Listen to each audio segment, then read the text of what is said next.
রাজ্যের নাম ছিল প্রতাপনগর। আজকে মহারাজ এবং মহারানী দুজনেই খুব খুশি ছিলেন, কারণ তাদের কোল আলু করে সন্তান আসতে চলেছে। এই আনন্দে তারা জঙ্গলে শিকার করতে এসেছেন।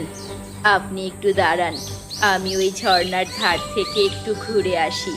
আর হ্যাঁ, আমি নিজে তীর দিয়ে আপেল গাছ থেকে আপেল পেড়ে খেতে চাই। তা বেশ তো, এ তো খুব ভালো কথা। তুমি যাও রানী, আমি এখানেই তোমার জন্য অপেক্ষা করছি।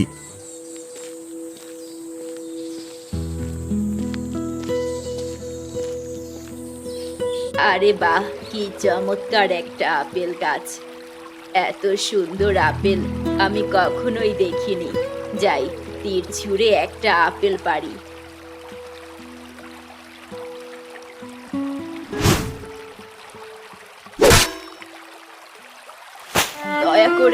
দয়া করে আমায় ক্ষমা করে দাও। আমি তোমায় দেখতে পাইনি। আমি আপেলের দিকে তীরটা ছুঁড়েছিলাম, কিন্তু সেটা তোমার গায়ে লেগে গেছে। তুমি কি করলে রানী? কিছুক্ষণের মধ্যেই তো আমি মারা যাব, আর আমার বাচ্চাগুলোর তাহলে কি হবে?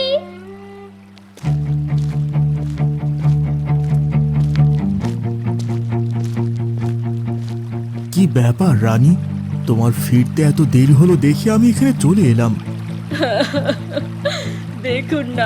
দেখুন না মহারাজ, এ আমি কি করেছি!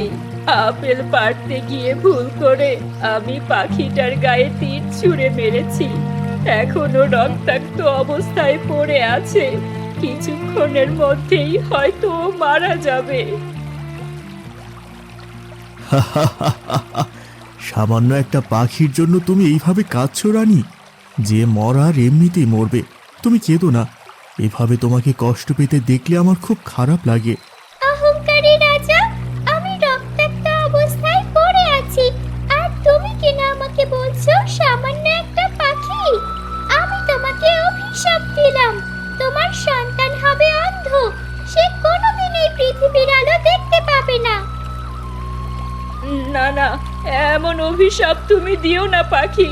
বিশ্বাস করো, আমার কোনো দোষ ছিল না। শয়তান পাখি, তুই আমার স্ত্রীকে অভিশাপ দিচ্ছিস? তোর এত বড় সাহস! আমরা এখনই এখান থেকে চলে যাচ্ছি, আর রক্ত বের হতে হতেই তুই মরে যাবি। না রাজা, আমি পাখিটিকে রেখে কোথাও যাব না। আমি ওকে সুস্থ করে তুলবো। শুধু শুধু এখানে দাঁড়িয়ে সময় নষ্ট করো না। সামান্য একটা পাখির জন্য তোমার এত দরদ কিসের? আমি তোমাকে আদেশ করছি, তুমি এখনই আমার সাথে যাবে। রাজার এমন দুর্ব্যবহারে রানী খুবই অবাক হলেন, আর রাজার সাথে প্রাসাদে ফিরে গেলেন। হে ঈশ্বর, আমি মরে যাচ্ছি, কিন্তু এই রাজা আর রানী অন্ধ রাজকুমারকে নিয়ে যেন সারাটা জীবন কষ্ট করি। তুমি ওদের শাস্তি দিও।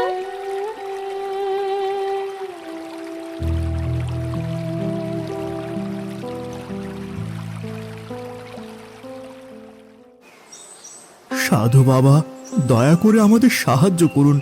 আমরা নিরুপায় হয়ে আপনার কাছে এসেছি। কি ব্যাপার, এত ব্যস্ত হয়ে তুই এখানে এসেছিস কেন? আর দেখে তো মনে হচ্ছে তোর কোলে ছোট্ট বাচ্চা। হ্যাঁ বাবা, আজ বড্ড বিপদে পড়ে আপনার কাছে এসেছি। ও আমার সদ্যজাত সন্তান, কিন্তু ও চোখে দেখতে পায় না। জানি তোর সন্তানের সব কথাই আমি জানি। আমি তোর সাধু, দিব্য দৃষ্টি দিয়ে আমি সবকিছুই দেখতে পাই। এ কোনো সহজ অভিশাপ নয়, এ এক কঠিন অভিশাপ। তুই একটা পাখিকে মেরে ফেলেছিস, আর আজ তোর এই অবস্থা। তাহলে কি আমাদের সন্তান কোনোদিন সুস্থ হবে না বাবা? তোর সন্তান তখনই সুস্থ হবে যেদিন ও সত্যিকারের ভালোবাসা পাবে। কেউ যদি ওকে সত্যিকারের ভালোবেসে তোর ছেলের জন্য সত্যিকারের ত্যাগ স্বীকার করে, তবে ওর সমস্ত অভিশাপ দূর হয়ে যাবে।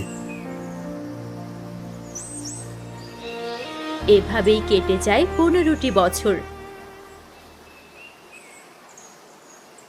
চলুন রাজকুমার, আমরা প্রাসাদে ফিরা যাই, সন্ধ্যা হতে চললো।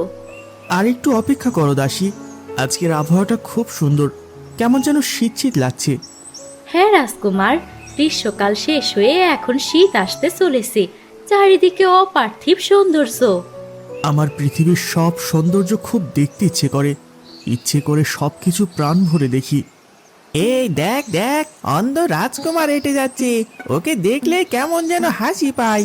রাজার সন্তান, অথচ চোখে দেখতে পায় না। শুধু কি তাই, ও আমাদের রাজ্যের জন্য একটা অভিশাপ, আমাদের রাজ্যের জন্য একটা বোঝা।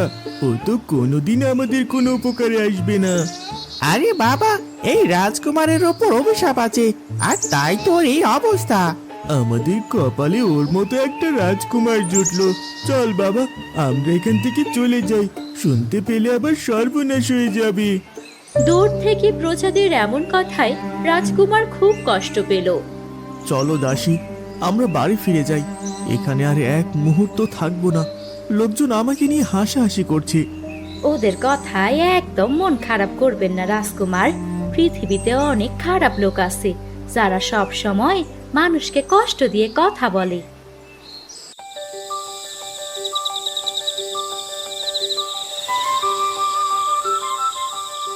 আচ্ছা, তোর ব্যাপারটা কি বলতো? প্রতিদিন তুই চাঁদ থেকে পৃথিবীতে নেমে আসিস কেন? আমাদের চাঁদ তো এই পৃথিবীর চাইতে অনেক বেশি সুন্দর। পৃথিবীতে আমি নেমে আসি শুধুমাত্র ওই রাজকুমারের জন্য, ওকে এক নজর দেখার জন্যই আমাকে আসতে হয়। এতই যখন ওকে ভালোবাসিস, ওকে মনের কথা গিয়ে খুলে বল। না না, কি বলছিস? ও মানুষ আর আমি পরী। মানুষ আর পরীর ভালোবাসা কখনোই সম্ভব নয়। মনে যদি সত্যিকারের ভালোবাসা থাকে তাহলে এই পৃথিবীতে সবকিছুই সম্ভব। তুই সাহস করে তোর মনের কথাটা বলেই ফেল। এমনও তো হতে পারে ও তোকে গ্রহণ করে নিল।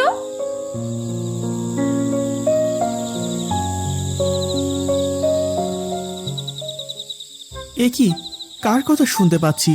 এত রাতে এই দিঘির পাড়ে কে তোমরা? আমরা চাঁদ পড়ি, আকাশ থেকে নেমে এসেছি। বাহ, এ তো খুব ভালো কথা, কিন্তু আমি তোমাদেরকে দেখতে পাচ্ছি না। আসলে আমি জন্মান্ধ, আমি চোখে দেখতে পাই না। না না, এ কি শুনছি আমি? রাজকুমার জন্মান্ধ হতে পারে না। কি বলছেন রাজকুমার? আপনি যে জন্মান্ধ, আপনাকে দেখলে সেটা বোঝাই যায় না। বারবার ওনাকে এভাবে অন্ধ বলছিস কেন? কেউ চোখে দেখতে না পেলে সেটা তো আর তার অপরাধ হতে পারে না। শুনুন রাজকুমার, আপনার এই অন্ধত্ব নিয়ে আপনি একদম লজ্জা পাবেন না। চাঁদপরি, তুমি সত্যি বড় হৃদয়ের মানুষ। এভাবে আমাকে কেউ কোনোদিন বলেনি, সবাই আমাকে খুব খারাপ চোখে দেখে। সত্যি সত্যি আমার কথা আপনার ভালো লেগেছে রাজকুমার? হ্যাঁ চাঁদপরি, তোমার কথা আমার সত্যি ভালো লেগেছে। জানো, আমার কোনো বন্ধু নেই, তুমি কি আমার বন্ধু হবে চাঁদপরি? রাজকুমার, আমি তোমার বন্ধু হতে চাই। এখন থেকে তোমার সুখ দুঃখে সব সময় আমি তোমার পাশে থাকব। এভাবে রাজকুমার এবং চাঁদপরীর মধ্যে খুব ভালো একটা বন্ধুত্ব হয়ে গেল। তারা প্রতিদিন দিঘির পাড়ে বসে গল্প করত আর অনেকটা সময় কাটাতো। জানো চাঁদপরি, তুমি একদিন না আসলে তোমার কথা আমার খুব মনে পড়ে, আর আমার খুব কষ্ট হয়। রাজকুমার, কিছু হোক না কেন আমি তোমার কাছে ছুটে আসি। আমি আমি তোমাকে ভালোবেসে ফেলেছি রাজকুমার, আমি তোমাকে বিয়ে করতে চাই। না না, এ কি করে সম্ভব? আমি অন্ধ, আমাকে বিয়ে করে তুমি তোমার জীবনটা নষ্ট করো না চাঁদপরি। আমার ভালোবাসা সত্যি, তুমি অন্ধ হও বা যাই হও, আমি তোমাকে কখনোই ছেড়ে যাব না। এই তোমাকে ছুঁয়ে কথা দিলাম। কি ব্যাপার চাঁদপরি, আজকাল তুমি ঘন ঘন পৃথিবীতে যাচ্ছ? আমি তোমার সব খবর রাখি। সেখানে এক অন্ধ রাজকুমারের সাথে তুমি প্রেম করে বেড়াচ্ছ। মহারানী, আমি ওই রাজকুমারকে ভালোবেসে ফেলেছি। আপনি আমাকে সাহায্য করুন, আপনি তো জাদুবিদ্যায় পারদর্শী। এমন একটা কিছু করুন যাতে ও চোখে দেখতে পায়। এটা হতে পারে না, তুমি ফিরে এসো। চাঁদ রাজ্যের কাউকে বিয়ে করো আর সুখী হও। এমন কথা বলবেন না মহারানী, আমি অনেক আশা নিয়ে আপনার কাছে এসেছি। দয়া করে আমার ভালোবাসার মানুষকে সুস্থ করে দিন। একটা উপায় আছে, আর সেটা হলো তোমার রূপ আঁকা। এটা দিয়ে তুমি রাজকুমারের দৃষ্টি ফিরিয়ে আনতে পারো। তুমি তোমার পাখা কেটে আমার কাছে দাও, আমি সেটা দিয়ে একটা ওষুধ তৈরি করে দেব, যার মাধ্যমে রাজকুমারের দৃষ্টিশক্তি ফিরে আসবে। এ কি বলছেন? কিন্তু এতে তো আমার মৃত্যু হবে। যদি আমি আমার পাখা কেটে ফেলি তাহলে মাত্র 7 দিনের মধ্যেই আমি মারা যাব। আমি তো তোমাকে আগেই বলেছি চাঁদপরি, নিজেকে সংবরণ করো, সেখান থেকে ফিরে এসো। না না মহারানী, আপনি আমার পাখা নিয়ে নিন, তারপরও আমি রাজকুমারকে সুস্থ দেখতে চাই। চাঁদপরি তার পাখা দুটো কেটে রানীমার হাতে দিল, আর কিছুদিন পর সেখান থেকে ওষুধ নিয়ে গেল রাজকুমারের কাছে। রাজকুমার, আমি তোমার জন্য একটা দারুণ জিনিস নিয়ে এসেছি। এর মাধ্যমে তুমি চোখে দেখতে পাবে। সত্যি সত্যি আমি চোখে দেখতে পাবো? হ্যাঁ রাজকুমার, এই ওষুধ তুমি তোমার চোখে লাগিয়ে দাও, আর সাথে সাথেই তুমি চোখে দেখতে পাবে। চাঁদপরি, আমি সবকিছু দেখতে পাচ্ছি। এক মুহূর্ত দেরি নয়, আমি আজকেই তোমাকে বিয়ে করতে চাই চাঁদপরি। এ কি, তোমার কি হয়েছে চাঁদপরি? আমাকে ক্ষমা করে দাও, তোমার সাথে আমার এই জীবনে বিয়েটা হলো না রাজকুমার। আমি আমার পাখা কেটে ফেলেছি, আর আর সেটা দিয়েই তোমার জন্য ওষুধ তৈরি করেছি। কিছুক্ষণের মধ্যেই আমি মারা যাব। না না, এ হতে পারে না, তুমি মরতে পারো না। রাজকুমার, আমাকে বিদায় দাও রাজকুমার। হয়তো অন্য কোনো পৃথিবীতে তোমার সাথে আমার মিলন হবে। এভাবেই রাজকুমারের কোলে চাঁদপরির মৃত্যু হলো। এভাবেই কেটে গেল অনেক বছর। রাজকুমার মাঝে মাঝে দিঘির পাড়ে এসে চাঁদপরির কথা ভাবতো, আর সেখানেই তার জন্য অপেক্ষা করত। কিন্তু চাঁদপরি আর কোনো দিন ফিরে আসেনি।